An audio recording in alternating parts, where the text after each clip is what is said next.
नमस्कार फ्रेंड्स, आज मुझे आपण एमती एक रेसिपी जोटा कि आपण मार्केट रू किणवा पड़ोनी।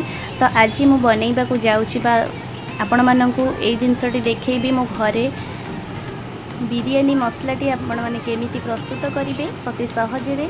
तो चलतु बर्तमान आम प्रस्तुत प्रणाली जाणी नवा। तो कौ टाइप मु बिरियानी मसला एमती घरे बनाऊँगी, मु घरे बनईकि एमती मु पकाए बिरियानी प्रस्तुत करे तो तार टेस्ट पूरा द्विगुण बढ़ी जाए। तो चलतु आम शाही बिरियानी मसला प्रस्तुत करवा घरे। तो प्रथम मुझे नहीं जाइए अध कप गोटा धनिया नहीं, तापरे अध कप पान मधुरी नहीं, तापरे अध कप रु अधिक टिके नहीं जीरा, गोटा जीरा, तापरे मुझे 8 रु 7टी अलैच नहीं, तापरे 2 चम्मच लवंग नहीं, तापरे गोटे 2टा बड़ चम्मच गोलमरीच नहीं, तापरे एठी गोटे चम्मच शाही जीरा नहीं, तापरे एठी मु 7 रु 8टी स्टार फुल नहीं, तापरे एठी 5 रु 6टी जायत्री नहीं।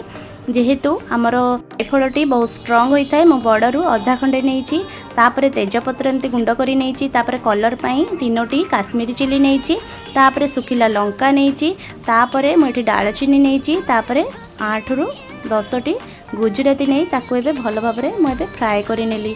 देखंतु एई टाइप रो आपण माने करिवे, बेसी पोड़ीबेनी, अल्प समय फ्राए कला परे देखंतु एई टाइप रो मसलार गोटे बढ़िया बास्ना आसीबो। तापरे ताकू एबे गोटे पात्र को आपण माने ठंडा करी नेबे, तापरे ताकू कौन करिवे ना ग्राइंडर जार रे आपण माने ग्राइंड करी नेबे। देखंतु एई टाइप रो वर्तमान पूरा पूरी प्रस्तुत हो जाइछि हमर बिरियानी मसलाटी। आपण माने याकू घरे निश्चित ट्राए करंतु, देखिबे बहुत पसंद आसीबो।